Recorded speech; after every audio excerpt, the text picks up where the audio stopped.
여러분 안녕하십니까? 목요일 아침 뉴스 퍼레이드 황병준입니다. 헌정사상 처음으로 현직 대통령이 체포됐습니다. 윤석열 대통령은 공수처에서 11시간 가까이 조사를 받은 뒤 밤늦게 서울구치소로 이송됐는데요. 오늘 다시 조사가 이어질 전망입니다. 과천 공수처에 나가 있는 취재기자 연결합니다. 장동욱 기자, 오늘도 윤 대통령에 대한 조사가 이어지죠? 네, 윤석열 대통령은 어제 이곳 공수처 청사 3층에서 11시간 가까이 조사를 받은 뒤 서울구치소로 이송됐습니다. 윤 대통령은 오늘 중으로 다시 공수처로 나와서 조사를 받을 전망입니다. 공수처 검사들은 어제 윤 대통령 조사를 위해 200여 쪽에 달하는 질문지를 준비해 캐물었습니다. 하지만 윤 대통령은 11시간 가까운 조사 시간 동안 이름과 주소도 대답하지 않는 등 진술 거부권을 행사한 것으로 알려졌습니다. 이 때문에 체포 시한 48시간 내에 유의미한 답을 얻기는 어려울 거란 전망도 나옵니다. 윤 대통령이 조사받는 동안 공수처 주변에는 찬반 시위대가 모여서 집회를 갖기도 했는데요. 이 공수처 인근에서 50에서 60대로 추정되는 남성이 분신을 시도해 중상을 입고 병원에 옮겨지는 일도 있었습니다. 오늘 헌법재판소 2차 변론기일도 예정이 돼 있는데 윤 대통령 측은 연기를 요청했다고요? 네, 그렇습니다. 윤 대통령 변호인단 측은 오늘 오후로 예정된 헌법재판소의 이 탄핵심판 2차 변론기일을 미뤄달라고 요청했습니다. 공수처에 체포되면서 직접 출석해 진술하기가 어렵게 됐다는 겁니다. 하지만 헌재가 연기 신청을 받아들일 가능성은 높지 않습니다. 이 헌법재판소 법에 따라 2차 변론기일부터는 당사자의 출석 없이도 이 변론 절차를 진행할 수 있습니다.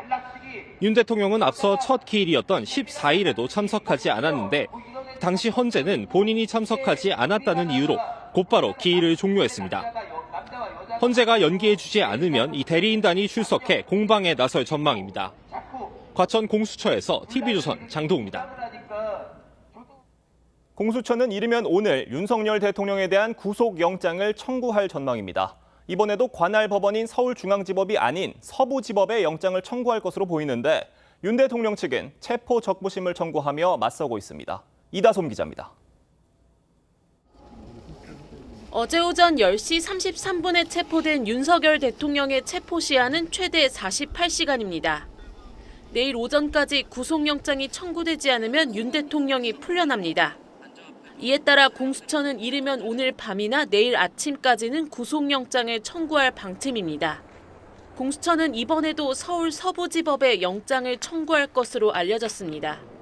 앞서 공수처는 체포영장을 관할법원인 서울중앙지법 대신 서부지법에 청구해 영장 쇼핑 논란이 벌어졌습니다. 대통령에 대해서만 서부지방법원에 한 것은 소위 많이 요즘 회자되는 영장 쇼핑이고 판사 쇼핑이라고밖에는 볼 수가 없습니다. 영장 심사는 내일 오후나 모레 열릴 가능성이 점쳐지는데 윤 대통령은 체포 48시간이 지나도 영장 심사 결과가 나올 때까지 풀려나지 못합니다. 윤 대통령 변호인단은 공수처의 불법 체포를 주장하며 법원에 체포 적부 심사를 청구했습니다. 공수처의 직접 수사 대상 범죄에 내란죄가 없고 관할 건 없는 서부지법에서 발부받은 체포영장은 부당하다고 주장할 전망입니다. 변호인단은 서부지법이 아닌 중앙지법에 적부심을 청구했습니다. TV조선 이다솜입니다. 사상 초유의 현직 대통령 체포인 만큼 조사와 구금 단계에서 경호 조치가 어느 수준까지 이뤄질지도 불투명합니다. 전직 대통령 신분일 땐 교정 직원이 경호를 담당했는데 현직 대통령은 구치소 내부도 경호구역으로 지정이 돼서 경호처와 법무당국의 협의가 필요하다는 겁니다. 이채연 기자입니다. 공수처로 이동한 윤석열 대통령은 탄핵 소추 전 통상 외부 일정 때처럼 공식 경호를 받았습니다. 사전에 폭발물 검색이 진행됐고 조사실이 있는 3층 복도 등 청사 곳곳에 경호원이 배치됐습니다. 하지만 통제구역인 서울구치소는 이야기가 달라집니다. 8년 전 박근혜 전 대통령은 전직 신분으로 수감돼 구치소 내부 경호는 교정당국에서 담당한 걸로 알려졌습니다. 경호관 투입 대신 7명의 전담 교도관이 2인 1조로 박 전 대통령을 지켜봤는데 복도에는 가림막과 전용 출입문이 설치됐고 CCTV 없는 변호사 접견실이 따로 있어 특혜 논란도 있었습니다. 윤 대통령 경호도 전직 대통령들의 전례를 따라야 한다는 의견이 있지만 여전히 현직 신분인 만큼 훨씬 엄격한 기준을 적용받아야 한다는 목소리도 적지 않습니다. 한 경호처 관계자는 경호법 5조에 따라 구치소를 경호구역으로 지정하고 경호원도 배치해야 한다고 했습니다. 경호처와 법무당국이 세부 협의에 나선 가운데 구치소 독방 내부나 복도에 경호관이 배치될 가능성도 거론됩니다. 다만 법무부 측은 경호 문제를 비롯해 대통령만을 위한 조치는 아직 마련되지 않았다며 신중한 입장을 보였습니다. TV조선 이채연입니다. 이제부터는 어제 있었던 상황들 정리해보겠습니다. 2차 체포 영장 집행에는 1차 시도 때보다 7배가 넘는 1,100여 명의 체포팀이 투입됐습니다. 수적으로 경호처를 압도한 공조보는 절단기로 철조망을 자르거나 산길로 우회 진입하는 등 다양한 방식으로 관저 진입을 시도했습니다. 송민성 기자의 보도입니다. 경찰 수사관들이 사다리를 놓고 버스 지붕에 올라갑니다. 이어 반대쪽으로 사다리를 내려 차벽을 넘습니다. 버스가 살짝 움직이고 벌어진 틈새로 경찰 수사관들이 진입합니다. 뒤를 이어 공수처와 경찰 조끼를 입은 인력들이 우르르 이동합니다. 지난 1차 집행 때는 공조본에서 150명이 출동했고 관저 내부엔 80여 명만 진입했었습니다. 하지만 이번엔 수도권 광역수사단 소속 형사기동대 등 경찰 인력만 1,100명이 투입됐습니다. 7배 넘게 늘어난 숫자입니다. 관저 외곽 집회를 관리하는 경찰 기동대도 대폭 늘었습니다. 지난번엔 45개 부대 2,700명이 동원됐는데 이번엔 54개 부대 3,200명이 투입됐습니다. 인력 규모로 경호처를 압도한 공조보는 다양한 방식으로 관저 접근을 시도했습니다. 매봉산 등산로를 통해 우회 진입을 시도하거나 절단기로 철조망을 자르는 모습이 카메라에 포착됐습니다. 사다리차나 견인차 등 특수장비 투입도 거론됐지만 경찰은 일반 사다리와 절단기 외에 별다른 장비는 쓰지 않았다고 설명했습니다. TV조선 송미선입니다. 네, 윤석열 대통령은 체포 순간 담담한 모습을 보인 것으로 보입니다. 공수처 검사 2명이 영장을 읽으면서 설명을 하자 윤 대통령은 알았다 가자라고 말한 뒤 관저를 나선 것으로 전해졌습니다. 이낙원 기자가 보도합니다. 윤석열 대통령 체포는 공수처와 경찰이 영장 집행에 나선 지 5시간 20분 정도 지난 10시 33분쯤에 이뤄졌습니다. 차정현 부장검사 등 공수처 검사 2명이 관저에 들어가 윤 대통령에게 체포영장을 제시한 뒤 사본을 전달한 걸로 전해집니다. 두 검사는 형사소송법에 따른 절차대로 영장 내용을 설명하고 변호사를 선임할 수 있다는 미란다 원칙을 고지한 걸로 알려졌습니다. 국민의힘 윤상현 의원은 윤 대통령은 사실 모든 걸 각오했다며 알았다, 가자고 말한 뒤 관저를 나섰다고 상황을 전했습니다. 이 영장 집행 과정에서 불상사가 일어나면은 또 이걸 되게 노심초사하셨거든요. 그래서 내가 빨리 나가겠다 해서 나가셨고요. 체포영장엔 성명 윤석열, 직업 공무원, 대표 혐의로 내란 우두머리가 적혀 있었습니다. 함께 발부된 수색영장엔 한남동 관저 외에 안전가옥과 서초동 사저도 포함된 걸로 확인됐습니다. 서울서부지법이 지난달 31일 처음 발부한 영장에는 국가기밀시설은 책임자 승인 없이 수색할 수 없다는 형사소송법 110조 등을 배제해서 논란이 됐었습니다.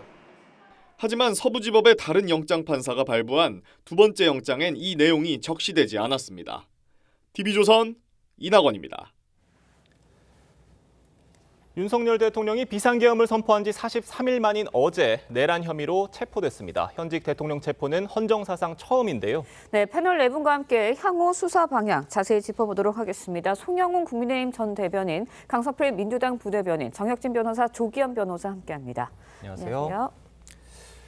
어제 체포영장 집행 모습 시청자 여러분뿐만이 아니라 여기 계신 패널 분들도 모두 영상으로 다 같이 중계 영상으로 지켜보셨을 텐데 정말 많이들 우려했었던 유혈 사태나 물리적 충돌은 일어나지 않았어요, 송영훈 대변인님?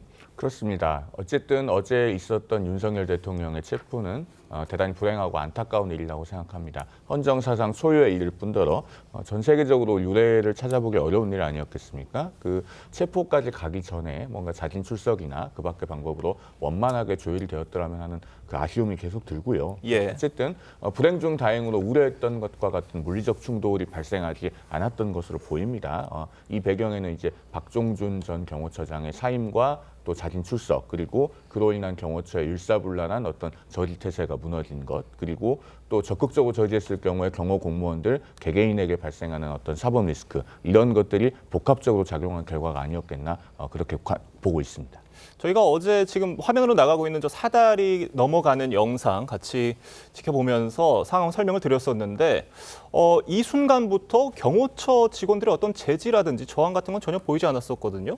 그러니까 우리 사회 곳곳에 아직도 정의를 수호하고 있는 분들이 계시다는 게 너무 감사스럽고요. 그런 차원에서 저는 경호처 직원들에게는 감사하다는 말을, 그리고 경찰에게는 수고했다는 말을 먼저 전하고 싶습니다. 요인을 좀 분석을 해보면 한 서너 가지가 있을 텐데요. 첫 번째로는 박종준 전 경호처장이 경찰에 출석을 하고 사직서를 윤석열 대통령 측과 상의 없이 제출한 것에서부터 저는 이 경호처가 어떤 내부적으로 균열이 있지 않았나라고 저는 생각을 합니다. 그 증거로서 경호 3부장의 김성훈, 그러니까 직무대행이죠. 경호처장 직무대행에게 회의석상에서 사퇴를 요구했다는 점, 그리고 경호처 내부에도 영장 집행은 정당하다는 게시글이 올라왔다는 점, 그리고 마지막으로는 이 경호관 아내의 손편지가 공개가 됐잖아요. 그러니까 예. 이런 일에 우리 남편이 휘말려서 책임지게 되지 않을까, 너무 지옥과 같은 마음이다. 이러한 마음들이 전체적으로 경호처 직원들의 마음을 조금 움직이게 한 것이 아닌가, 저는 그렇게 판단합니다. 네, 경찰이 이제 관저 내부에 진입하는 장면, 국민의힘 박충건 의원이 촬영을 하기도 했습니다. 영상 보고 이야기 이어가겠습니다. 전화인 아닌 분이 있습니다. 민간인 이상해. 아니 이게 뭡니까? 전화인이 왜 들어와 있습니까? 괜찮습니까? 왜 통제를 안 하세요, 저분들은? 이거 뭡니까? 아니 왜 저분들을 신원하겠다고? 통제해주세요. 신원하겠다. 통제해주세요. 우리하고 좀 다르게 지금. 아니 이거 뭡니까? 좀 타결합니까? 아니 그러면 저희가 영장 집행인원은 신분증 다 보고. 뭐 하시는 겁니까? 통제해주세요, 빨리. 아니 뭐 하시는 거예요? 빨리 통제해주세요. 혼자 비밀구역 들어왔지 않습니까? 통제해주세요. 당장 통제해주세요. 네, 지금 영상 보셨는데 정혁진 변호사님께 여쭤볼게요. 일단은 저렇게 진입하는, 경찰이 관저 내부에 진입하는 과정을 직접 촬영한 거거든요. 어떻게 네네. 보셨어요? 글쎄요, 저런 것들이 지금 그 대통령, 한남동 대통령 관저는요, 단순히 대통령이 거주하는 장소일 뿐만 아니라 1급 군사시설 구역입니다. 그런데 1급 군사시설 구역에서 어떻게 저런 일들이 벌어질 수가 있겠는가. 전 개인적으로는요, 경호처가 이번 일을 겪으면서 굉장히 내부적으로는 참담한 심경일 수 있겠다, 그런 생각이 듭니다. 가장 그 중요한 장소라고 할 수 있는 곳이 첫 번째는 대통령 집무실일 거고요. 두 번째는 대통령 관저일 텐데 대통령 관저에서 역사상 초유의 저런 일들이 벌어졌다라고 하는 것이 참 국민의 한 사람으로서 보기가 어렵다, 그런 생각 듭니다. 네, 공수처가 앞서서 이제 경호처 수뇌부 윗선을 향해서는 압박을 하면서도 경호처 직원들 아래 지휘부를 향해서는 협조를 하면 선처를 하겠다, 이런 강원 양면 전략을 썼거든요. 이게 좀 통했다라고 보시나요? 그 강원 전략도 어느 정도는 통했다라고 보여지죠. 강성필 위원장이 말씀하신 것도 일리가 있다라고 생각을 하고, 네. 그다음에 이제 무엇보다도 체포 영장이 어쨌든지 간에 2번이나 발부가 된 거는 사실이니까 이런 법적인 문제에 대해서도 부담이 있었을 거고, 그다음에 압도적인 경찰력이 동원되지 않았습니까? 이런 부분들도 영향이 있었을 것 같은데, 제 개인적인 생각이지만 예. 가장 중요한 이유는 대통령의 마음이 어느 정도는 공감되지 않았을까. 대통령은요, 제가 봤을 때 2차 영장이 집행된다라고 하면 그러면 내가 그냥 자진해서 출석할 수 있겠다, 그런 마음이 있다, 이런 생각을 이미 가졌던 것이 아닌가 싶고요. 그런 마음이 일단은 경호처 직원들에게도 어느 정도는 공감이 되어 있지 않았을까. 그렇다라고 했을 때 적극적으로 막기는 좀 어려운 측면도 있지 않았을까 하는 생각이 듭니다. 네, 알겠습니다. 윤석열 대통령은요, 체포영장 집행 전에 녹화한 영상 메시지에서 유혈 사태를 막기 위해 공수처 출석에 응하겠다고 밝혔습니다. 목소리 직접 들어보겠습니다. 불법이 자행되고 무효인 영장에 의해서 절차를 강압적으로 진행하는 것을 보고 정말 개탄스럽지 않을 수 없습니다. 불미스러운 유혈 사태를 막기 위해서 일단 불법 수사이긴 하지만 공수처 출석에 응하기로 했습니다.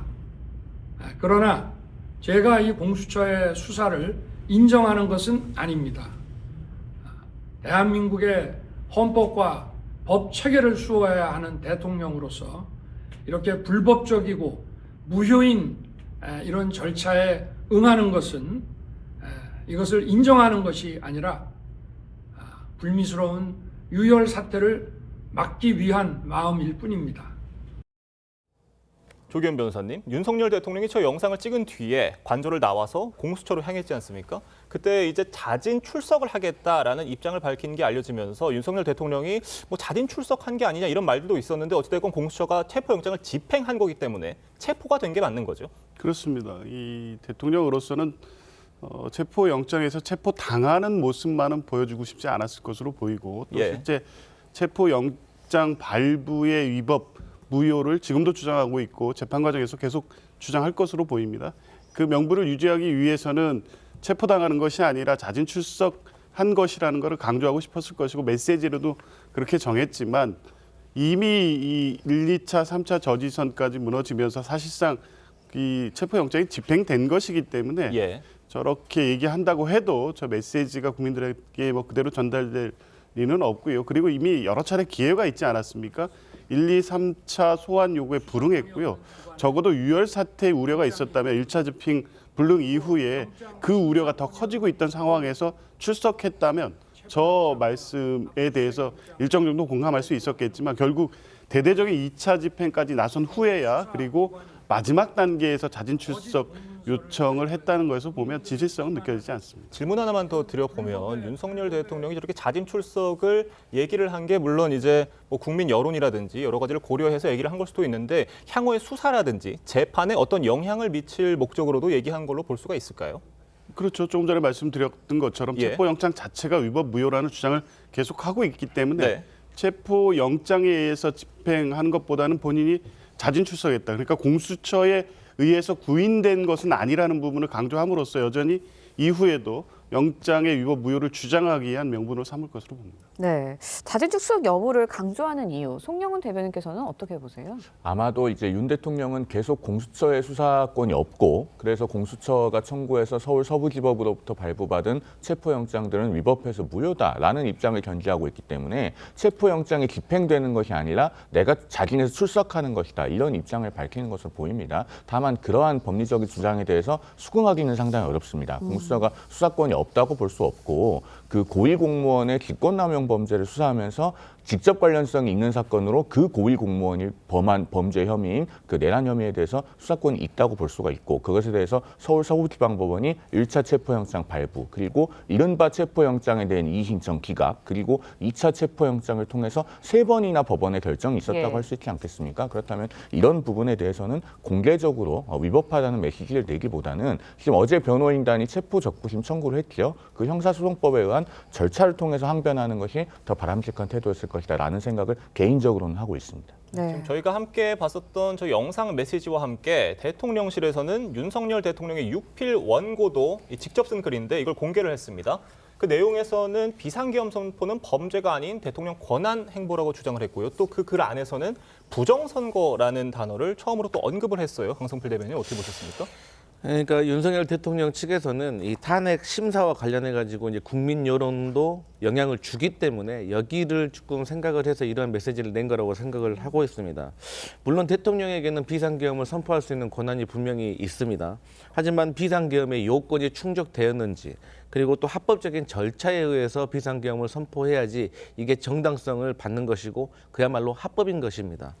그런데 윤석열 대통령은 이 헌법에 나와 있는 헌법기관의 권능을 마비시키면 안 된다는 점 그리고 온 국민이 목도를 했지만 어쨌든 국회에 총을 든 군인들이 창문을 깨고 진입을 했다는 점 그러니까 국회의원의 국회 출입을 막았다는 점 이런 여러 가지 정황들을 봤을 때 대통령이 선택했던 그 비상계엄은 요건도 충족하지 않았고 또 그 비상계엄을 실행하는 절차에 있어서도 절차적 미비도 많았고 또 그 과정에서도 불법적인 요소가 많았기 때문에 이것은 조금 이해할 수 없는 저는 메시지라고 보여지고요.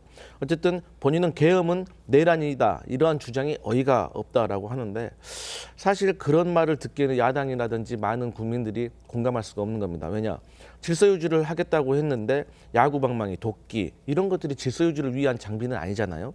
소수 병력이라고 하는데 북파공작원 특전사를 포함해가지고 4,749명이 투입됐습니다. 그래서 여러 가지 정황을 봤을 때 대통령의 주장은 조금 공감을 받기가 어렵다 이렇게 말씀드리겠습니다. 네, 정혁진 변호사님께 여쭤볼게요. 이제부터는 이제 체포 후에 이제 조사 상황에 대해서 좀 짚어보려고 하는데요.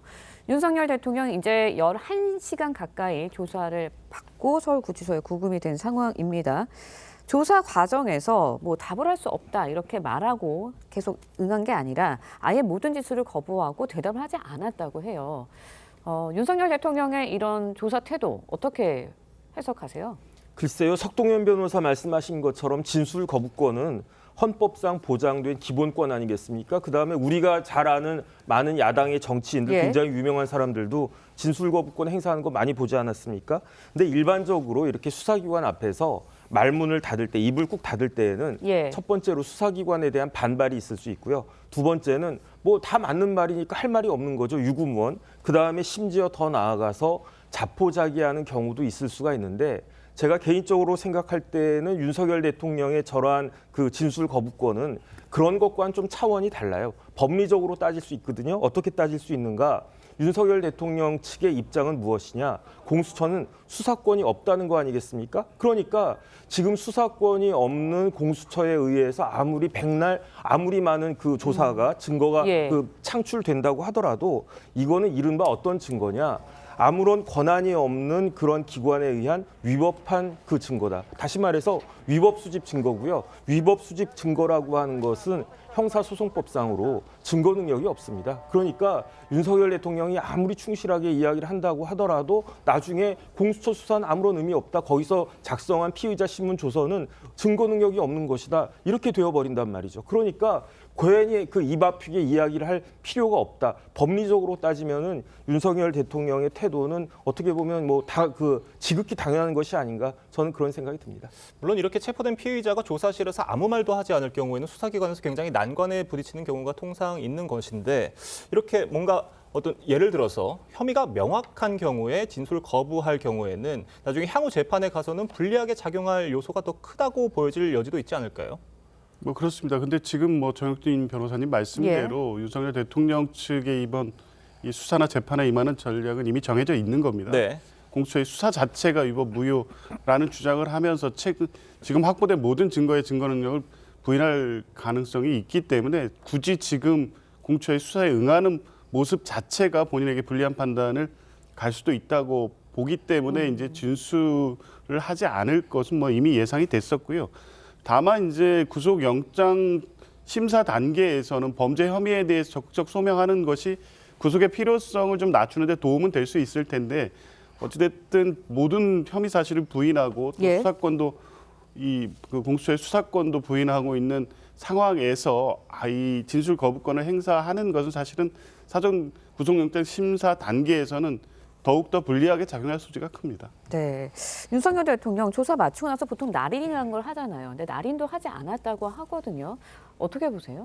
그러니까 지금 윤 대통령 측의 입장은 일관되게 공수처에는 수사권이 없다라고 주장하는 겁니다. 그래서 적법한 수사기관에 의한 조사가 아니기 때문에 나는 이것에 일절 응할 수가 없다라고 하는 입장을 그 조서에 대한 열람과 날인 거부로까지 표명한 것이다. 이렇게 해석할 수 있겠고요. 결국에는 진술 거부권을 행사하고 있는 그 법적인 그 주장에 대한 관점을 일관되게 견지하고 있는 것이다. 이렇게는 볼 수 있을 것 같습니다. 다만 앞서도 말씀드렸듯이 이러한 입장이 이제 법원에서도 받아들여질 것인가 이것과는 별개의 문제라고 말씀드릴 수 있겠습니다. 네. 지금 윤석열 대통령 측에서는요 불법 체포를 주장하면서 지금 체포 적부 심사를 청구를 했습니다. 강성필 대변인님 어떻게 보세요? 뭐 법에 정해져 있는 또 방어권이기 때문에 저는 윤석열 대통령 측에서는 주장할 수 있다고 생각을 합니다. 하지만 여기에 대해서 법원이 판결을 내리면 여기에 대해서는 또 수용을 해야 된다는 자세 필요할 것으로 저는 보여지는데요. 사실 체포 적부심 같은 경우는 상당히 이례적인 일일 겁니다. 왜냐하면 체포 시간 자체가 48시간밖에 되지 않기 때문에 사실 저는 거의 뭐 사문화된 어떤 제도라고 생각을 하는데 그럼에도 불구하고 어쨌든 법적으로 행사할 수 있는 제도이기 때문에 저는 윤석열 대통령 측에서는 충분히 어떤 이런 것을 제기할 수 있다고 생각합니다. 네, 지금 윤석열 대통령 측의 이 체포 적부심 요청이 받아들여질 가능성도 있다고 보세요? 쉽지는 않죠. 왜냐하면 제 경험상 조금 전에 이제 강성필 위원장님 말씀하셨지만 체포 시간은 48시간밖에 안 돼요. 그렇기 때문에 제 경험상으로도 체포 적부심 자체가 있었던 적이 별로 없고요. 인용된 적은 더 희박하니까. 왜냐하면 법원에 의해서 발부된 영장인데 그 법원에서 그 체포 영장이 잘못됐다. 적부심이라고 하는 게 적당하냐 부당하냐를 심사한다는 거 아니겠습니까? 이런 경우는 드무니까. 하지만은 이번 그 사안 자체는 계속 윤석열 대통령 측에서 주장하는 것이 공수처에는 수사권이 없다. 그런데 공수처에 수사권이 있는지에 대한 의문은 사실 있습니다. 왜 그런가? 내란죄를 수사할 수 없다라고 하는 거는 공수처법에 따라서 명확한 거고 이거는 오동훈 처장도 인정을 하는 거고 직권남용죄에 대해서 과연 수사를 할 수 있는가? 현직 대통령인데 이런 부분들에 대한 논란은 있을 수 있기 때문에 만약에 그 담당 그 부장판사가 이 부분에 대해서 다른 생각을 가지고 있다라고 하면 인용될 가능성이 아주 없다라고 보기는 어렵지 않을까 그런 생각이 듭니다. 네, 윤석열 대통령 측 공수처를 향해서도 중앙지법에 영장을 청구해야 한다라고 주장을 했습니다. 목소리 먼저 들어보겠습니다.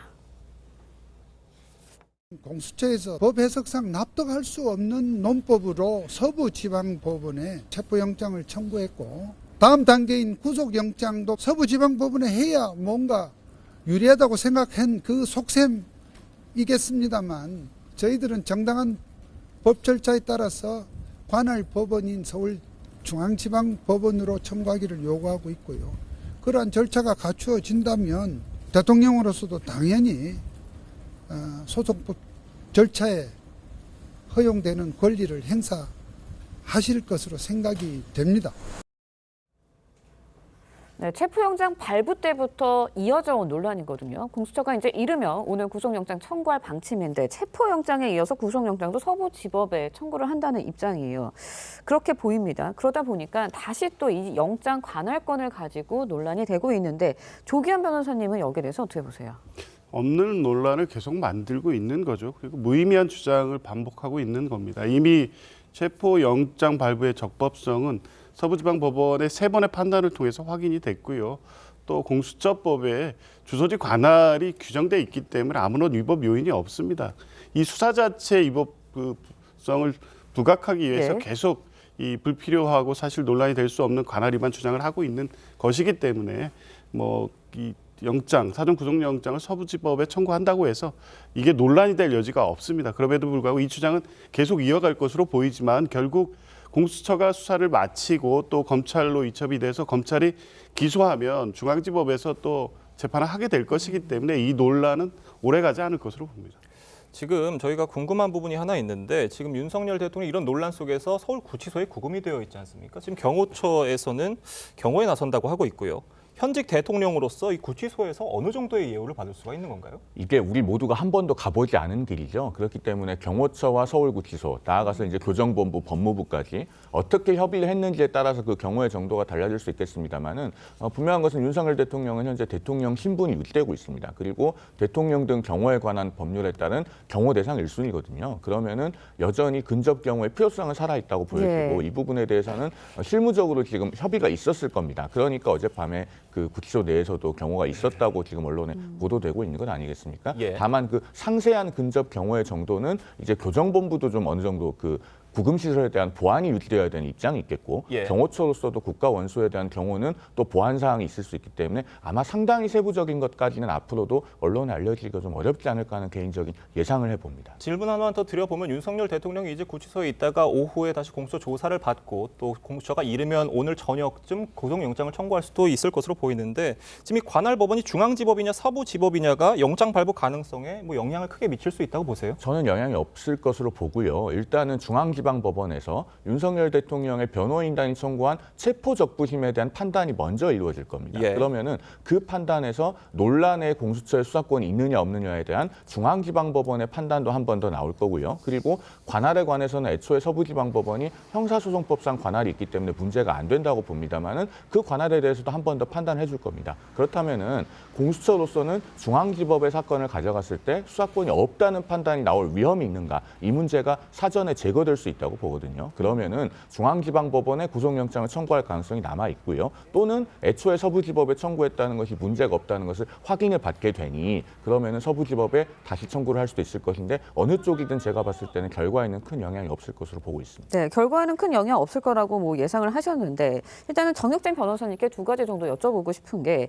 이 영장 관할권 논란, 체포 영장 발부 때부터 계속 이어져온 논란이거든요. 여기에 대해서는 어떻게 보시는지, 그리고 공수처가 기소권이 없잖아요. 구속영장을 청구한 다음에 그 절차는 어떻게 됩니까? 일단은 영장 청구가 되면은 이제 체포영장과는 다르게 뭐가 있냐? 예. 영장 실질 심사를 하게 됩니다. 그래서 영장 실질 심사를 거쳐서 만약에 영장이 발부가 되지 않는다라고 하면 그럼 윤석열 대통령 석방돼가지고 한남동 관저로 돌아가게 될 거고요. 그다음에 이제 영장이 발부가 되면 그때부터 또 구속기간이 있는데 그 구속기간이 20일이거든요. 그 20일 동안에 이제 기소를 할지 여부를 결정해야 되는데 다 아시다시피 공수처에는 기소권도 없습니다. 그러니까 공수처에서 이 사건을 어느 정도 들고 있다가 그러다가 검찰에 이첩을 해야 되는데 당장 이첩을 할 수도 있고 아니면은 20일 거의 다 쓴 다음에 이첩을 할 수도 있고 그건 이제 공수처가 주도권을 갖고 있으니까 그거는 이제 공수처가 알아서 할 문제일 것 같고 그렇게 이첩받은 검찰이 그 기간 내에 기소할지 여부를 결정하지 않을까. 저는 이제 절차는 그렇게 진행될 것으로 판단이 됩니다. 네, 알겠습니다. 저희가 정치권 상황도 짚어보겠습니다. 어제 새벽 여당 의원 35명 체포영장 집행을 저지하겠다며 한남동 관저를 지켰습니다. 몇몇 의원들은 체포 직전에 윤석열 대통령을 만나기도 했는데 윤상현 의원 발언 들어보겠습니다. 대통령께서 의원님들에게 따로 말씀하신 내용은 없나요? 사실 대통령께서는 이미 모든 걸 각오를 하셨고요. 야, 이대로는 안 되겠다. 내가 임기를 2년 반 더 하는 게 무슨 의미가 있겠냐. 본인은 마음의 준비를 일단 다 하셨어요. 그러니까 의원들이 관저를 찾은 여당 의원들을 만나서 여러 가지 이야기를 한 것 같아요. 자유민주주의를 지켜내면 정권 재창출도 가능할 것이다. 정권 재창출을 해달라 이런 얘기도 했다고 하는데 어떻게 보셨습니까? 관저를 찾은 의원들에 대한 미안함의 표현이 아니었을까 저는 그렇게 생각합니다. 사실 12월 3일 비상계엄 선포 이후로 집권 여당인 국민의힘이 상당히 많이 어려워졌죠. 그 원인을 제공한 것에 대해서 나름의 미안함의 표현을 더 열심히 싸워달라. 그리고 정권 재창출도 가능할 것이다. 라는 그 말씀으로 표현을 한 것이 아닐까 그렇게 보고요.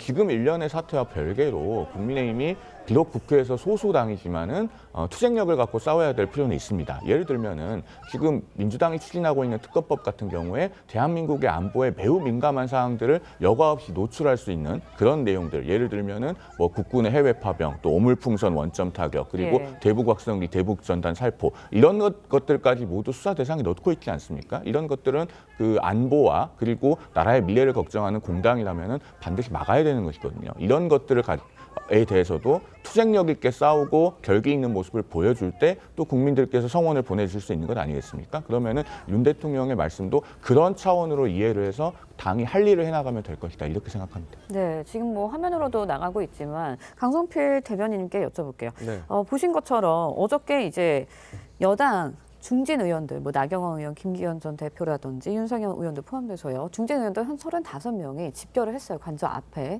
그리고 이렇게 발언도 했었거든요. 어제 그 의원들의 모습 어떻게 보셨어요? 저희 이제 야당이 봤을 때 상당히 부적절하다고 볼 수가 있습니다. 정치적으로 봤을 때 그렇습니다.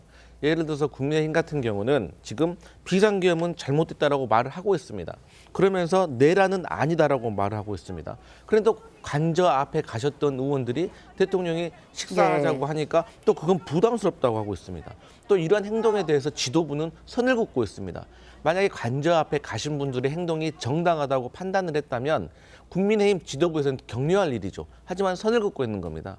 그리고 이게 또 현실적인 문제가 있는데 지금 수가 많이 줄어들었습니다. 그 이유는 뭐냐면 이분들이 지금 당장은 정치적인 목적을 가지고 저런 행위를 하고 있지만 만약 저러한 과정 속에서 특수공무 집행 방해죄로 기소가 되게 된다면 상당히 이게 심각한 부담으로 다가오는 거거든요. 왜냐하면 국회의원 신분일 때는 이게 기소를 당해도 어느 정도 방어가 되지만 이 재판이 늘어지다 보면 혹여라도 국회의원 신분이 아니게 된 경우가 생기게 되면 이게 방어가 어렵거든요. 그래서 이런 것들을 전체적으로 고려했기 때문에 명분도 서지 않고 현실적으로도 좀 어려운 상황이 아닌가 그렇게 분석됩니다. 네, 헌정사상 첫 현직 대통령 체포의 여야 반응 극명하게 엇갈렸습니다. 양측 입장 들어보겠습니다. 상상을 초월하는 일이 2025년 대명천지에서 벌어졌습니다. 국민 보기 부끄럽습니다. 국격이 무너졌습니다. 오동훈 공수처장, 우종수 국가수사본부장, 이재명 대표, 박찬대 원내대표에 이제 속이 시원한지 묻고 싶습니다. 비상계엄 선포 42일 만에 체포가 됐습니다. 한 말씀만 부탁드리겠습니다. 참으로 안타까운 일입니다. 이제 신속하게 헌정 질서를 회복하고 민생과 경제에 집중할 때입니다. 권성동 원내대표가 야당을 향해서 이제 속이 좀 시원하냐 이렇게 얘기를 했습니다. 그러니까 어제 체포영장 집행에 대해서 완벽하게 위법이다 이렇게 규정을 한 것 같아요.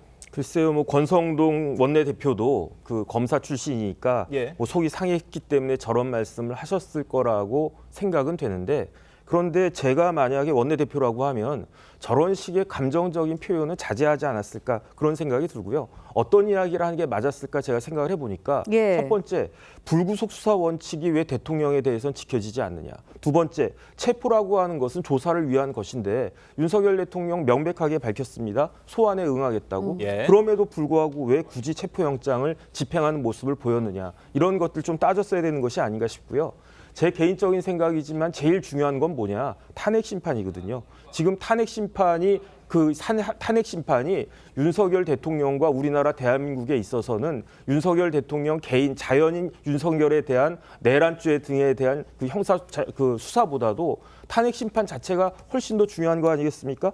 당장 오늘 윤석열 대통령에 대한 탄핵 심리에 대한 그 심리 기일이 오늘부터 이제 시작이 되는 거예요. 그런데 윤석열 대통령 어떻게 한다고 그랬습니까? 출석해서 본인이 적극적으로 이야기하고 방어하겠다, 방어권 행사하겠다 그랬었잖아요. 하지만은 그 윤석열 대통령이 체포됨으로 인해 가지고 그것이 이루어지지 않게 됐습니다. 저는 뭐 윤석열 대통령이 탄핵이 되든 탄핵이 기각되든 그것도 중요하지만 더 중요한 거는 탄핵 심리 절차가 우리 국민들 눈에 봤을 때 정확하고 정당하고 절차적으로 완벽하게 진행이 되어야 된다라고 생각을 하는데, 저렇게 공수처가 윤석열 대통령을 체포함으로 인해 가지고 심리 기일 자체가 지금 굉장히 방해받지 않았습니까?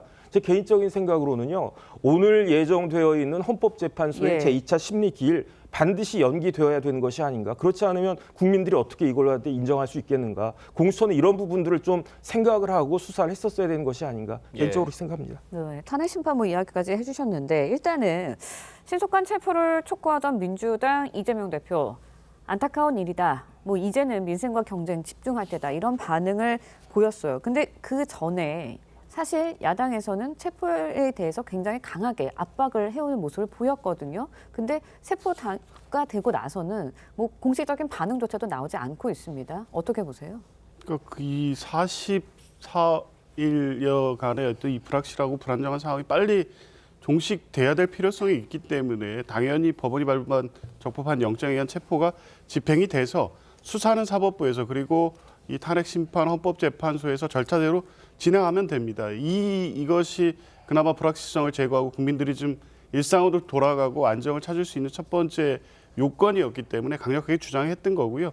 대통령이 체포돼서 이제 수사를 받는 이상 더 이상 이것을 정쟁 삼을 필요가 없다는 겁니다. 국회는 국회대로 국정조사를 통해서 진상을 규명하면 되는 것이고, 이 범죄 성립 여부에 대해서는 사법부 수사 또 공판 과정을 통해서 확인이 될 겁니다. 그리고 탄핵 여부에 대해서는 헌법재판소가 심리를 하고 결정을 하게 될 것입니다. 지금 정치권은 여야가 머리를 맞대고 12.3 내란 사태가 초래된 이 극심한 경제 혼란과 국민들의 불안감을 해소하기 위해서 힘을 모아야 될 때입니다. 특히 여당인 국민의힘 같은 경우에는 이 혼란을 초래한 책임이 있습니다. 그렇다면 속죄하는 심정으로 사실 국민들을 위해서 야당인 민주당에게 손을 내밀어야 되죠. 이제 이런 태도를 보여야 되는데 계속 대선만 생각하면서 이 정치적 공방을 이어갈 가능성이 있기 때문에 그러기보다는 민생을 위해서 힘을 합치자 이런 입장을 내는 것이 당연하다고 봅니다.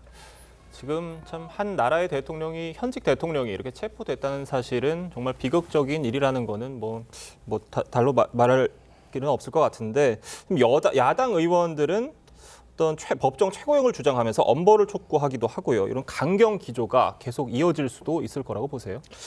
이제 강경 기조는 이루어질 수밖에 없을 겁니다. 근데 이 최고형을 주장하는 거는 민주당의 어떤 주장이라기보다도 우리 형법 87조에 보면 내란죄와 관련해 가지고 우두머리는 사형과 무기징역, 그리고 중요 임무 종사자는 사형, 무기징역 혹은 5년 이상의 징역으로 명시가 되어 있습니다. 그렇기 때문에 여기에 대해서 민주당은 이제는 탄핵 심사는 헌재에 맡겨두고, 그리고 이 형사 소추와 관련해 가지고 법원에 맡기면 될 일이고, 여기에는 이미 말씀드렸듯이 형법에 정해진 대로 법원에서 판단을 해서 거기에 따라서 판결을 내리면 될 것입니다. 그렇기 때문에 이재명 대표가 말을 했듯이 이제 국회는 민생과 경제, 그리고 트럼프 2기를 준비하는 외교에 조금 더 힘을 모아야 되지 않을까, 그런 생각입니다. 네, 국민의힘은 공수처가 이제 국가수사본부장에 대해서 윤 대통령 체포와 관련해서 법적 책임을 묻겠다는 입장을 밝히기도 했습니다. 관련해서 이야기 듣고 이야기 이어가겠습니다. 안타깝게도 저희가 권유하고 촉구했던 바가 있는데도 불구하고 결국 위법사항이 발생했습니다. 공수처장 오동훈, 경찰청 국가수사본부장 우종수 두 분에 대해서 세 가지 혐의로 형사고발을 하게 되었습니다. 첫 번째, 직권남용죄, 두 번째, 불법 체포 감금죄, 세 번째, 군사시설 및 군사시설 보호에 관한 법률 위반입니다. 네, 들으셨지만 국민의힘에서는 오동훈 공수처장과 우종수 국수본부장에게 고발을 했어요. 법적 책임을 묻겠다 이런 건데 진짜로 물을 수 있는 건가요? 일단은요. 정당이라고 하는 것은 정치를 하는 곳 아니겠습니까? 지금 국민들 중에 일부는 대통령에 대한 체포는 너무 과도했다라고 보시는 분들이 있고, 그러면은 그분들의 목소리도 어딘가에서는 대변을 해야 됩니다. 그렇기 때문에 국민의힘이 고발을 한 것을 제가 그런 의미일 것이라고 이해는 하는데, 다만 저도 변호사의 한 사람으로서 법적 책임을 물을 수 있을 것으로 보지는 않습니다. 왜냐하면 어쨌든 법원이 발부한 적법한 영장을 가지고 들어간 건 아니겠습니까? 그렇기 때문에 직권남용이라든가 또는 불법 체포 감금이라든가 이런 것이 다 성립한다고 볼 수가 없고, 그리고 만에 하나라도 체포적부심에서 사후적으로 공수처가 수사권이 없다라고 하는 판단이 나온다고 하더라도 그 체포영장을 집행할 당시에는 그러한 점이 확인되지 않았고 유효하고 적법하다는 전제를 가지고 들어가는 것입니다. 그렇기 때문에 거기에 대해서 어떤 형사적인 책임을 물을 수는 없다, 이렇게 보여집니다. 네, 저희가 현장 연결해서 다시 한번 상황 살펴보고 가겠습니다. 지금 헌정사상 처음으로 현직 대통령이 체포가 됐고요. 윤석열 대통령 공수처에서 11시간 가까이 조사를 받은 뒤에 어젯밤 늦게 서울구치소로 이송이 됐습니다. 네, 오늘 다시 조사가 이어질 전망인데요. 과천 공수처에 나가 있는 취재기자 연결해 보도록 하겠습니다. 장동욱 기자, 오늘도 윤 대통령에 대한 조사 이어지나요? 네, 윤석열 대통령은 어제 이곳 공수처 청사 3층에서 11시간 가까이 조사를 받은 뒤에 서울구치소로 이송됐습니다. 윤 대통령은 오늘 중으로 다시 이곳 공수처로 나와서 조사를 받을 전망입니다. 공수처 검사들은 어제 윤 대통령 조사를 위해 200여 쪽 질문지를 준비해 캐물었습니다. 하지만 윤 대통령은 11시간 가까운 조사 시간 동안 이름과 주소도 대답하지 않는 등 진술 거부권을 행사한 것으로 알려졌습니다. 이 때문에 체포 시한 48시간 내에 유의미한 답을 얻기는 어려울 거란 전망도 나옵니다. 윤 대통령이 조사받는 동안 공수처 주변에는 찬반 시위대가 모여서 집회를 갖기도 했는데요. 공수처 인근에서 50에서 60대로 추정되는 남성이 분신을 시도해 중상을 입고 병원에 옮겨지는 일도 있었습니다. 오늘 헌법재판소 2차 변론 기일도 예정이 돼 있는데 윤 대통령 측에서는 연기를 요청했다고요? 네, 그렇습니다. 윤 대통령 변호인단 측은 오늘 오후로 예정된 이 헌법재판소의 탄핵심판 2차 변론 기일을 미뤄달라고 요청했습니다. 대통령이 이 공수처에 체포되면서 조사를 받게 돼 직접 출석이 어렵다는 겁니다. 하지만 헌재가 연기 신청을 받아들일 가능성은 높지 않습니다. 헌법재판소법에 따라 2차 변론 기일부터는 당사자의 출석 없이도 변론 절차를 진행할 수 있습니다. 윤 대통령은 앞서 첫 기일이었던 14일에도 참석하지 않았는데 당시 헌재는 본인이 참석하지 않았다는 이유로 곧바로 기일을 종료했습니다. 헌재가 연기해주지 않으면 대리인단이 출석해 공방에 나설 전망입니다. 과천 공수처에서 TV조선 장동우입니다. 정치권 상황도 짚어보겠습니다. 국민의힘은 오늘 윤석열 대통령 체포로 잠시 미뤘던 계엄 특검법안 발의를 논의합니다. 네, 민주당은 여당이 자체 특검 법안을 마련해 들고 오면 협의할 수 있다면서도 오늘 본회의를 열어 내란 특검 법안을 야당 단독으로 처리할 수 있다고 압박했습니다. 전정원 기자의 보도입니다. 민주당의 내란 특검에 맞서 자체 특검 법안을 내기로 했던 국민의힘은 어제 윤석열 대통령 체포로 발의를 일단 보류했습니다. 사정상 오늘 상황으로 인해서 저희가 오늘 발의가 현실적으로 좀 쉽지가 않은 것 같습니다.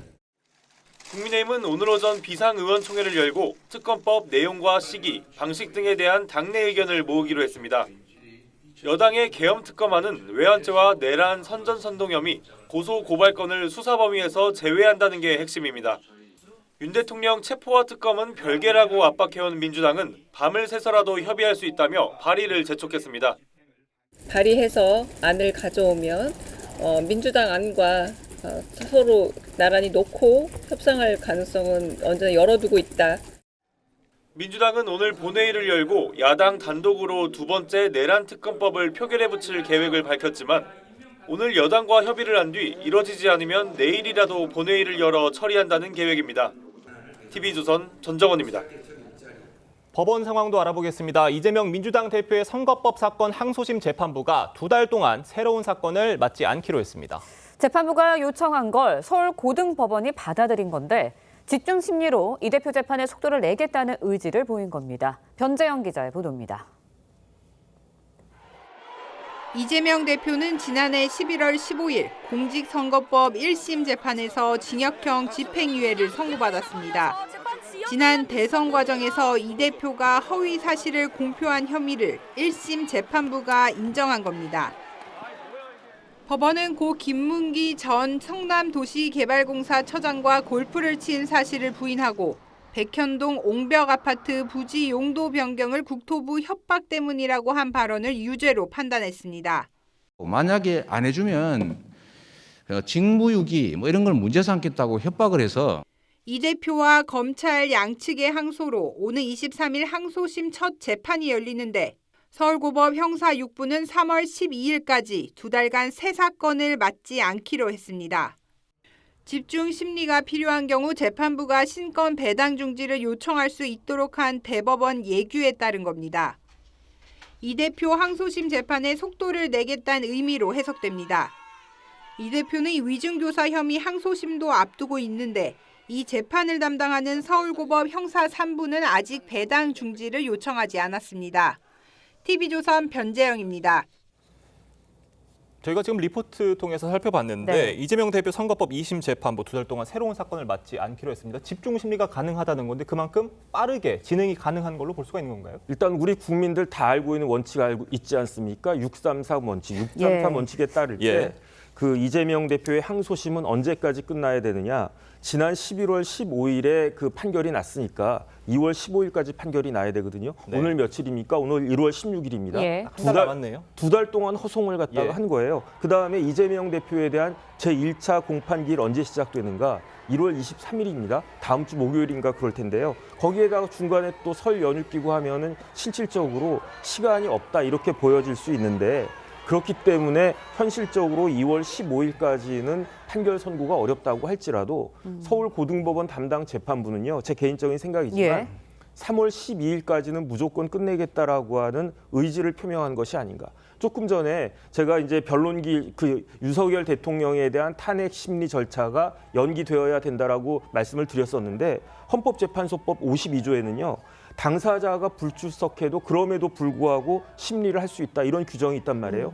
똑같은 규정이 어디 있느냐? 공직선거법 270조의 2에 있어요. 공직선거법 270조의 2에도 만약에 피고인이 정당한 사유 없이 공판기일에 출석하지 않으면 그 피고인이 출석하지 않는다고 하더라도 공판기일 진행할 수 있다. 윤석열 대통령에 대한 탄핵 심리 절차 어떻게 진행됩니까? 일주일에 2번씩 한다고 그랬어요. 저는 똑같이 이재명 대표에 대한 공직선거법 위반죄도 서울 고등법원에서 일주일에 2번 아니라 3번이라도 계속 진행되어야 된다라고 생각을 하고요. 2월 15일까지는 모르겠지만 진짜 3월 초까지는 판결 선고 나와야 된다. 전 개인적으로 생각하고 있습니다. 네, 뭐 말씀하신 것처럼 이른바 633 원칙 여기에 따르면 이 대표 선거법 2심 그 결과 다음 달 중순에는 나와야 하는데 사실상 지금은 한 달 남은 상황이기 어려운 상황입니다. 그렇다 보니까 3월 초에는 나올 것이다 라는 말씀을 해주셨거든요. 그렇다 보니까 이재명 대표에 대한 최종 선고가 먼저일지 윤 대통령의 탄핵 심판에 대한 결과가 먼저일지 여기에 관심도 쏠릴 수밖에 없을 것 같아요. 어떻게 예상하세요? 일단 윤석열 대통령에 대한 탄핵 심판 절차를 보면 박근혜 대통령 사건과 비교해서 볼 수밖에 없는데요. 2017년에는 1월 2일에 변론기를 시작해서 17번의 본안 심리를 했습니다. 그리고 3월 9일에 이제 파면 결정을 했죠. 이제 그에 비추어 보면 이 본안 이 변론기 시작 자체가 좀 늦기는 했지만 윤석열 대통령의 탄핵 사유는 너무 이 간단하고 명료하기 때문에 17번 정도의 본안 이 변론이 필요하지 않을 가능성이 높습니다. 그렇다고 보면 3월 9일 정도 17번의 변론기를 요구하는 박근혜 탄핵 심판 절차보다는 빨라질 가능성이 더 있습니다. 반면 이재명 대표 관련 사건은 뭐 법원이 신속하게 하겠다는 의지를 드러낸 것이고 절차대로 진행할 거로 봅니다. 다만 이재명 대표는 이외에 그냥 피고인의 한 사람으로서 보면 이 사건 외에도 재판받는 사건이 여러 개이고 그 일정을 일단 조율해야 됩니다. 그런 문제도 있고 1심에서 이 징역형의 집행유예가 나왔기 때문에 2심에서 이 번복하기 위해서 피고인의 방어권이 또 충분히 보장되어 있고 그런 부분을 주장할 가능성이 높습니다. 재판부가 뭐 신속하게 진행하겠다는 의지에도 불구하고 피고인의 변론권 방어권은 또 보장돼야 되기 때문에 그런 부분을 고려하면 아마 재판부가 신속하게 하겠다는 의지를 보이긴 했지만 3월 12일까지 재판을 끝나겠다는 어떤 예정을 한 것은 아니라고 보여지기 때문에 네. 3월 12일을 넘어갈 가능성이 더 높다고 봅니다.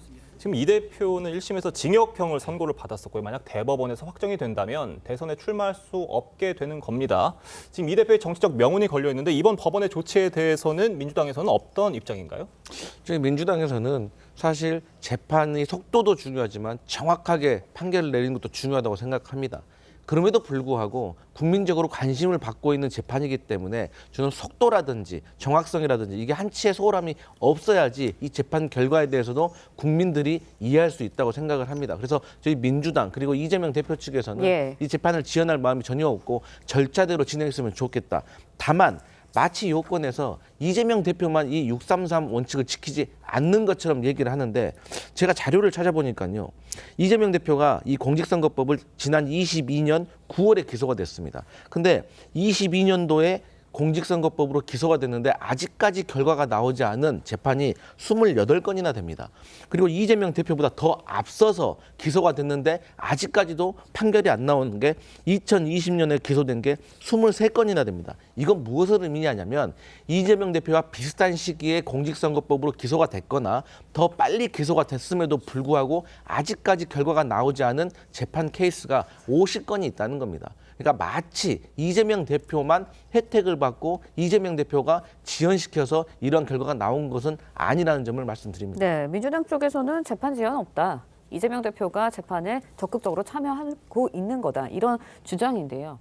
여당에서도 윤 대통령 체포 이후에 이제 이재명 대표 차례라면서 뭐 사법 리스트 강조하고 나올 것 같아요. 어떻게 보세요? 일단 조금 전에 이재명 대표의 재판이 지연되고 있는 것이 아니다라고 말씀하셔서 그 부분에 대해서 짧게 좀 반론을 드리고 넘어가겠습니다. 이재명 대표는 2018년 경기도지사 선거에 당선되고 나서도 선거법 위반, 그러니까 허위사실 공표 3건과 직권남용 권리행사 방해 혐의 하나 이렇게 4개의 카테고리가 있는 사건으로 선거법 위반 재판을 받았죠. 그때 1심이 6개월 이내 선고가 됐었고요. 2심이 2019년 5월 27일에 사건이 항소심에 올라가서 2019년 9월 6일에 판결이 나왔습니다. 석 달 열흘, 그러니까 딱 102일 걸려서 판결이 나왔어요. 그러니까 법원이 의지를 갖고 지키려고 하면 633 원칙은 정확하게 지킬 수가 있는 겁니다. 그 점을 정확하게 좀 짚고 넘어가고요. 그다음에 지금 윤석열 대통령이 지금 체포가 되었고 앞으로 구속영장 청구가 유력한 상황입니다. 그리고 객관적으로 보면 구속 가능성도 상당히 높습니다. 자, 그렇게 됐을 때 국민들께서 이 부분을 생각하실 거예요. 윤 대통령의 구속 좋다. 그런데 이재명 대표는 그럼 어떻게 된 것인가? 그러니까 이재명 대표가 과거에 구속영장이 기각될 때 법원의 영장 기각 사유에 어떤 표현이 있었습니까? 정당의 현직 대표로서 공적 감시와 비판의 대상인 점이라고 하는 21글자가 있었죠. 그 부분에 대해서 정당의 현직 대표는 그러면 대통령보다 훨씬 더 보호 가치가 높은 것인가? 이런 것에 대한 많은 의문을 가질 겁니다. 정당은 정치라는 곳이라고 제가 앞서도 말씀드렸는데 그런 민의와 국민 여론도 수렴하고 대변을 해야 되는 것이라서 국민의힘에서 앞으로 이재명 대표 사법 리스크에 대해서는 더더욱 강력한 비판을 하지 않을 수 없을 것이다. 이런 말씀을 드립니다. 네, 알겠습니다. 이런 가운데요. 국민의힘에서는 윤석열 대통령이 체포가 되면서 비상계엄 특검법 발의를 연기하기로 했습니다. 여야 목소리 함께 들어보겠습니다. 밤을 새서라도 협의할 수 있습니다. 그러나 민주당은 특검법 처리를 미룰 생각이 추호도 없다는 점을 분명하게 밝힙니다. 오늘 여러 가지 사정상 오늘 상황으로 인해서 저희가 오늘 발의가 현실적으로 좀 쉽지가 않은 것 같습니다. 그러니까 우리하고 지금 대화를 하지 않고 특검법에 대해서는 일방통행하겠다는 자기네들 의지밖에 엿볼 수 없다. 저는 이렇게 보고 있습니다. 민주당이 새로 발의한 내란죄 특검법에 외환죄를 넣으면서 굉장히 논란이 많았었는데 그 상황에서 국민의힘은 지금 자체 특검법을 발의하겠다고 계속 얘기를 했었거든요. 그런데 윤석열 대통령이 막상 체포가 되고 나니 지금 당 내에서도 일단은 좀 미루자 이런 분위기가 있는 것 같아요. 글쎄요, 오늘 의총에서 논의한다라고 했으니까 논의를 하겠죠. 하지만은 대통령 체포라고 하는 역사상 초유의 어마어마한 이벤트가 벌어졌는데 과연 중지가 모여질 수 있을까? 저는 쉽지 않을 것 같다는 그런 느낌이 들고요. 그 다음에 이제 그렇다라고 하면 조금 전에 이제 박찬대 원내대표 이야기한 것처럼 야당은 일방적으로 본회의 통과시킬 것 같고요. 그렇다라고 하면 또다시 대통령 권한 대행이 거부권 행사하게 되지 않을까? 외환죄 같은 게 들어갔다라고 하는 건요. 제 개인적인 생각이지만 이거는 요즘같이 엄혹한 시기에 외교적인 문제도 발생시킬 수 있는 그런 거 아닌가 저는 그런 우려까지 있거든요. 그러니까 야당이 그냥 힘으로 통과시키고 그다음에 대통령 그 권한 대행이 거부권 행사하는 다람쥐 쳇바퀴 도는 그런 모습을 우리 국민들은 또 봐야 되는 것이 아닌가 그런 생각 듭니다. 네, 일단은 국민의힘을 향해서는 협상할 여지 있다라고 이야기를 하면서도 민주당에서는 오늘 본회의 열어서 단독으로 내란특검법 처리할 수도 있다라는 입장이거든요. 그러니까 협상을 하겠다는 건지 협상이 이뤄질 수 있는 건지 이게 좀 미지수인 것 같아요. 일단 협상의 여지는 분명히 있다고 봅니다. 그리고 지금 이 쟁점이 되고 있는 부분이 복잡하지 않습니다. 수사 대상에서 외환죄 여부, 포함 여부하고 내란 선전죄 등을 포함해서 무분별하게 처벌 범위를 확대하는 부분에 대한 우려이고 나머지 유언적 요소가 있다는 부분들은 사실 대부분 이번에 재발의하면서 제거가 됐기 때문에 오랜 시간 논의가 필요한 게 아닙니다. 국민의힘의 의지가 있다면 오늘 본회의 전이라도 얼마든지 협의 가능성이 있고 합의 가능성도 분명히 있습니다. 그러니까 이 지금 문제의 본질은 국민의힘의 의지의 문제이지 실제 협의의 시간이 부족하거나 대상에 대한 논의의 어떤 쟁점에 여러 가지 문제가 있어서 그게 불가능해서 문제가 되는 것은 아니라는 점을 말씀드리고 싶습니다. 지금 민주당에서는 국민의힘이 대표 독소정으로 꼽는 외환죄 삭제에 대해서도 협상 가능성 열어놓고 논의할 수 있다 이런 입장인데 지금 여야의 협상이 만약에 이루어진다면 그 아래에서 만들어진 특검안이 이번 주 안으로 국회를 통과할 수 있을까도 의문이고요. 만약에 통과가 돼서 정말 만약에 특검이 이제 발족이 된다고 한다면 앞으로의 수사는 또 어떻게 될지 이것에 대해서도 굉장히 많은 또 목소리들이 나오고 있어요. 결국에는 그 특검의 통과 가능성과 특검의 실효성이 맞물리는 부분인데요. 민주당이 정말로 이 특검을 수사에 필요하고 또 공소 유지에 필요하다고 생각해서 진정성을 갖고 하려고 하는 것이냐 아니면은 야당이 거부하거나 대통령 권한 대행이 자꾸 제2 요구를 한다는 것을 유도하고 보여주기 위한 것이냐 여기에 달렸다고 볼 수 있겠죠. 자, 지금 윤 대통령이 어제 체포가 됐기 때문에 만약에 구속이 된다고 보면은 기소를 2월 3일까지 해야 됩니다. 그런데 특검법이 오늘 통과가 된다고 하더라도요. 정부에 이송이 되고 정부가 공포를 할 것인지 또 제2 요구를 할 것인지 검토하는 기간이 있습니다. 최대 15일이죠. 그다음에 공포가 된다고 하더라도 특별검사를 추천하고 임명하는 과정을 거쳐야 되고 수사 준비 기간이 20일입니다. 김용현 전 국방장관에 대한 공판기는 곧 시작합니다. 자, 그러면은 특검이 출범을 해도 사실은 이미 기소가 된 사건들을 넘겨받아서 통합적으로 공소유지하는 것이 아마 가장 큰 목적일 것이고 다른 실질적인 수사는 이미 많이 진행이 된 상태입니다. 그 상황에서 민주당이 외환죄마저 특검 수사 대상에 넣는 것을 고집한다. 우리 안보에 대단히 민감한 영향을 미칠 수 있는 부분 아니겠습니까? 그러면 합의는 더더욱 어려워지고 제2요구 가능성이 높고 특검의 실효성은 더 불분명하게 될 겁니다. 민주당이 정말로 특검을 왜 하려고 하는 것인가에 대해서 이제는 본인들의 행동으로서 국민들께 응답을 해야 된다라고 생각합니다. 강성필 대변인 보시기엔 어떠세요? 저는 국민의힘이요. 그러니까 여러 가지 어떤 불평 불만 하지 말고 그러니까 자체 특검안부터 좀 발의하고 이런 말 하셨으면 좋겠습니다. 우리가 이제 내란죄 같은 경우는 우리 국내에서 일어난 일이잖아요. 하지만 외환죄 같은 경우는 북한과의 전쟁이 일어날 수도 있는 아주 심각한 문제입니다. 그렇기 때문에 저희 민주당에서는 이 외환과 관련해서도 진실을 규명해야 된다라고 주장을 하고 있어요.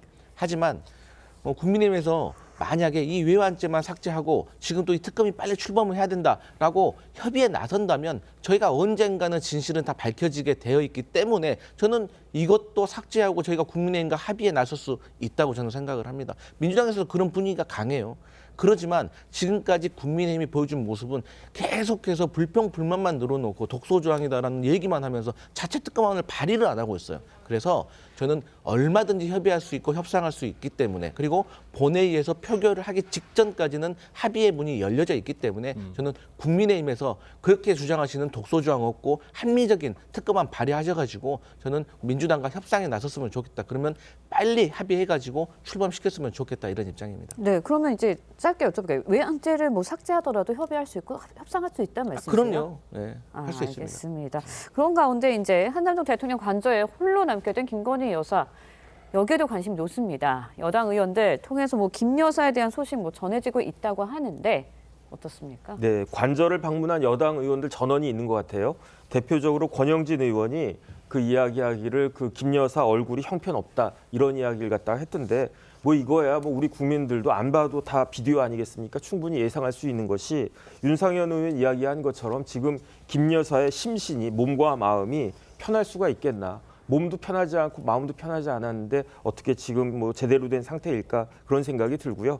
그다음에 어제 윤석열 대통령도 체포되기 전에 뭐라고 말씀을 하셨는가? 김 여사가 충격이 커서 제대로 일어나지도 못한다 이런 말씀을 갖다 하셨다라고 하니까 좀 안타깝다는 그런 생각이 듭니다.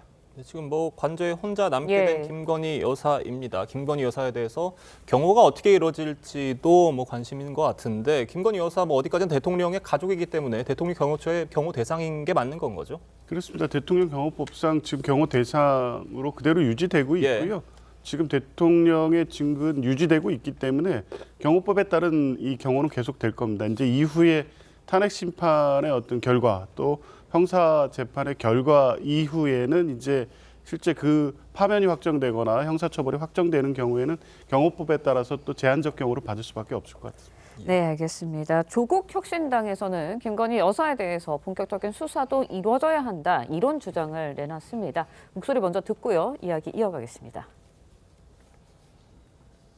윤석열 체포는 끝이 아닙니다. 김건희에 대한 수사도 본격적으로 이루어져야 합니다. 윤석열에게 가장 큰 영향을 미쳐왔다는 점에서 내란 행위 연루 가능성도 배제할 수 없습니다. 따라서 법무부는 즉시 김건희를 출국 금지하고 수사기관은 본격적인 수사에 착수해야 합니다. 네, 송영윤 대변인님께 먼저 여쭤볼게요. 내란 행위 연루 가능성까지 언급을 하면서 즉시 뭔가를 취해야 된다, 조치를 취해야 된다. 이렇게 이야기를 하고 있거든요. 어떻게 들으셨어요? 국회의원은 한 명 한 명이 다 헌법기관 아니겠습니까? 그러면은 공당의 국회의원이 공개적인 발언을 할 때는 최소한의 근거를 가지고 주장을 해야 되겠죠. 지금 김건희 여사가 내란 행위에 대해서 연루할 가능성도 배제할 수 없다라고 했는데 그러면은 그것에 대한 근거는 무엇인가? 이것을 차규근 의원이 아주 구체적으로 밝히면서 이야기를 했어야 될 겁니다. 그런 게 아무것도 없이 지금 뭐 출국 금지 조치를 해야 된다 이렇게 주장하는 것은 사실 국민들로부터 그 납득을 얻기가 어려울 것이다 이렇게 봅니다. 네, 지금 저희가 이런 가운데 한덕수 국무총리 탄핵소추 이후에 처음으로 공식 석상의 모습을 드러냈는데 그 영상도 한번 같이 보겠습니다.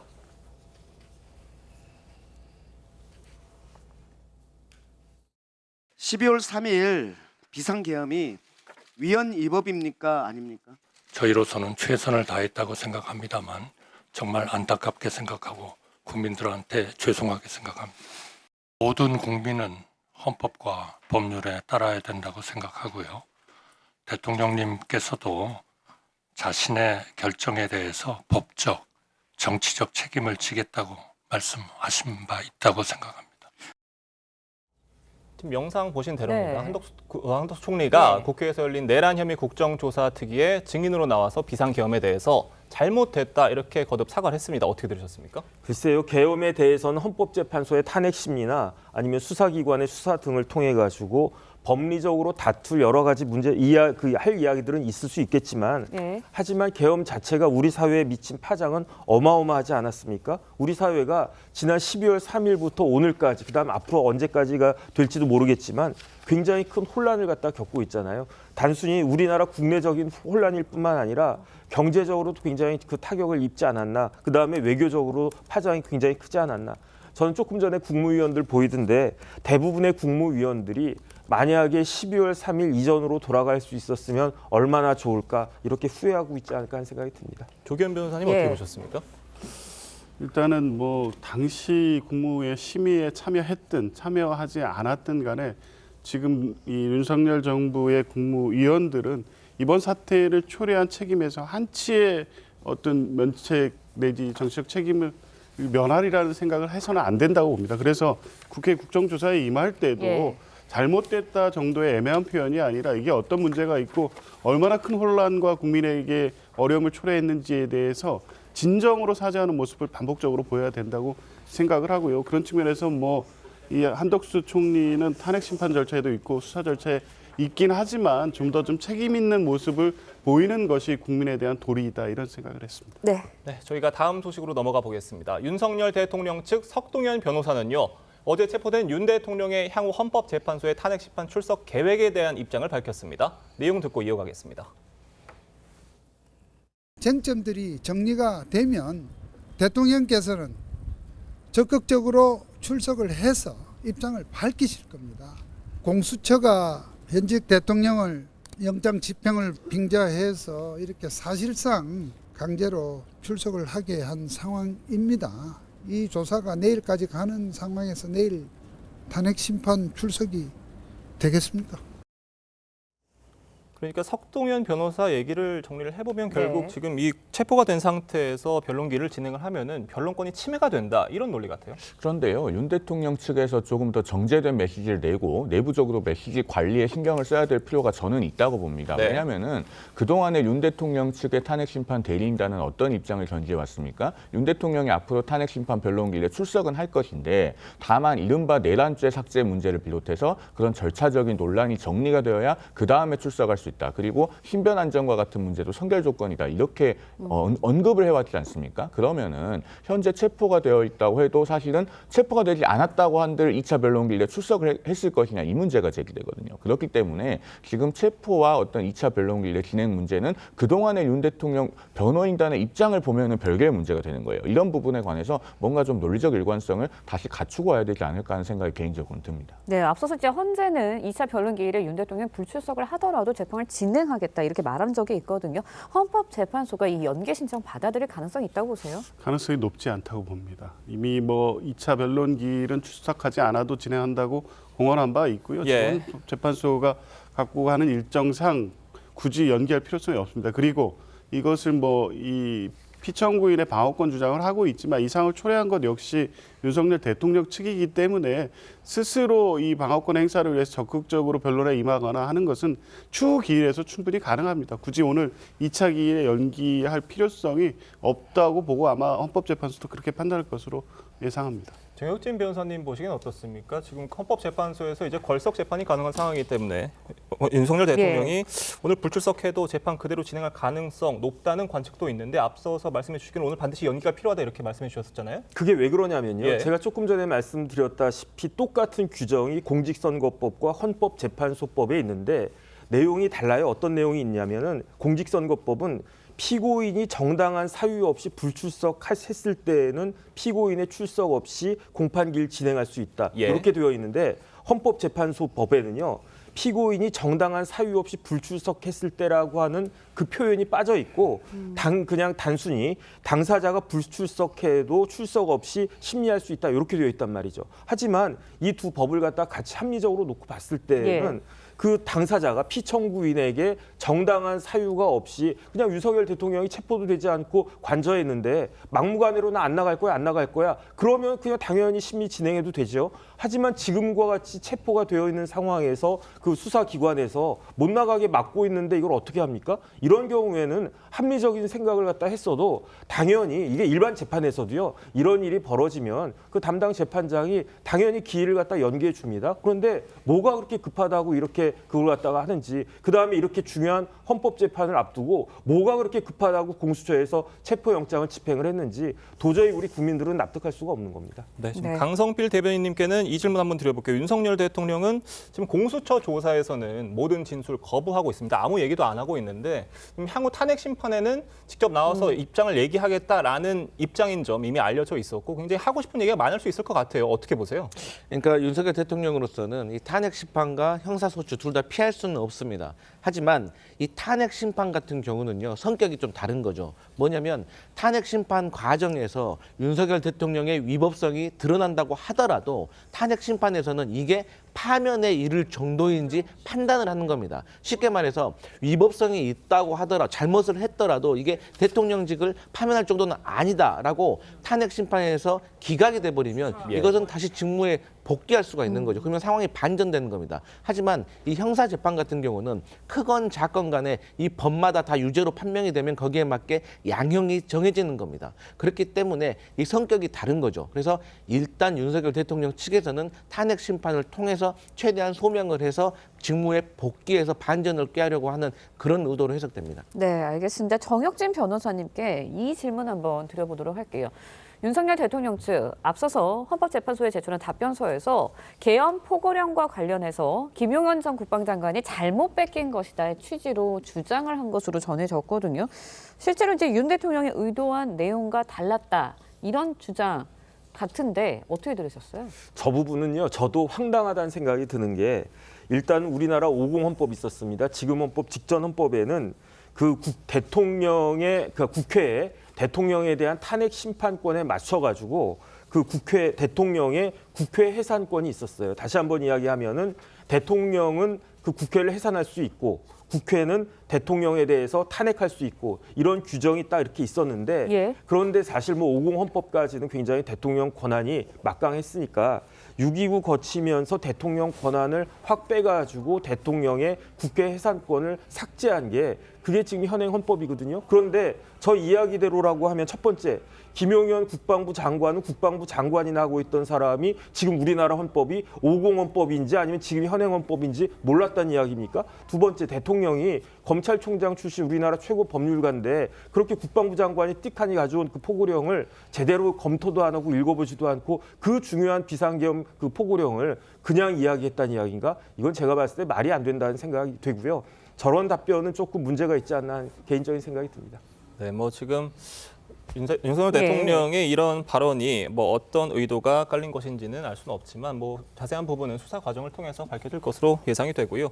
지금 현직 대통령 체포가 현실화됐지 않습니까? 향후 공수처의 수사 기록이 이 탄핵 심판에 영향을 줄 것이다 이런 관측 나오고 있어요. 송영 대변인. 제가 봤을 때는 공수처의 수사 기록은 탄핵 심판에 별 영향을 미치지 못할 것 같습니다. 왜냐하면 공수처가 독자적으로 수사를 했다고 할 만한 내용이 그리 많지가 않고 그리고 윤 대통령이 지금 진술 거부권을 행사하고 있지 않습니까? 그러면 그 피의자 신문 조서에서 실질적으로 알맹이라고 할 만한 것이 없어요. 다만 검찰의 수사 기록이 탄핵 심판에 어떤 영향을 미칠 수 있느냐 이제 이 부분은 있는데 과거 박근혜 대통령 탄핵 심판 때 전례를 보면은 헌법재판소가 이 탄핵 심판에는 형사소송법상의 전문 법칙이 엄격하게 그대로 다 적용되는 것은 아니라고 했습니다. 그러면서 이제 그 검찰 피신 조서 같은 증거 자료들 중에서 뭐 영상 녹화가 돼서 객관적으로 동일성이 확인되는 것들 이런 것들 위주로 증거 채택을 했다고 헌법재판소 스스로가 헌법재판 실무제어에서 밝히고 있습니다. 아마도 그런 법리가 이번 탄핵 심판에도 그대로 적용되지 않을까 하고 예상해 볼 수 있겠습니다. 네, 내란 사태와 관련해서 수사 기록 증거를 두고 이제 윤석열 대통령 측 헌재법 32조 들면서 이의 신청을 내기도 했습니다. 헌법재판소는 문제가 없다는 입장을 밝히기도 했는데 조기현 변호사님, 이거 어떻게 보셨어요? 그러니까 헌법재판소법은 79조로 이 구성이 돼 있는데요. 상당수는 이 구체적으로 하나하나 열거할 수 없기 때문에 형사소송법을 준용하거나 아니면 구체적인 심판 절차에 대해서는 헌법재판소 심판 규칙을 제정해서 그에 따르고 있습니다. 지금까지 그래서 해석론과 선례에 비추어서 봐야 되는데 32조 문제는 박근혜 대통령 탄핵 심판 때도 이의 제기가 됐고 지금 한덕수 총리 탄핵 심판 과정에서도 문제 제기를 한 바 있습니다. 그런데 헌법재판소의 입장은 심판 규칙에 따라 적법한 것이기 때문에 이의 신청을 받아들일 가능성은 높지 않다고 봅니다. 네, 지금 오늘 헌법재판소의 2차 변론 기일이 예정이 되어 있었습니다. 그런데 윤석열 대통령 측에서 연기 신청을 한 만큼 헌법재판소에서 어떤 판단 내릴지 지켜봐야 될 것 같습니다. 네 분 말씀은 여기까지 듣겠습니다. 감사합니다. 고맙습니다. 이스라엘과 팔레스타인 무장단체 하마스가 휴전에 전격 합의했습니다. 전쟁 발발 15개월여 만으로 상호 인재 석방과 이스라엘군의 가자지구 철수가 이뤄지게 되면 중동 정세에도 적잖은 변화가 예상됩니다. 변재영 기자의 보도입니다. 가자지구 주민들이 길거리로 쏟아져 나오고 환호하며 기쁨을 만끽합니다.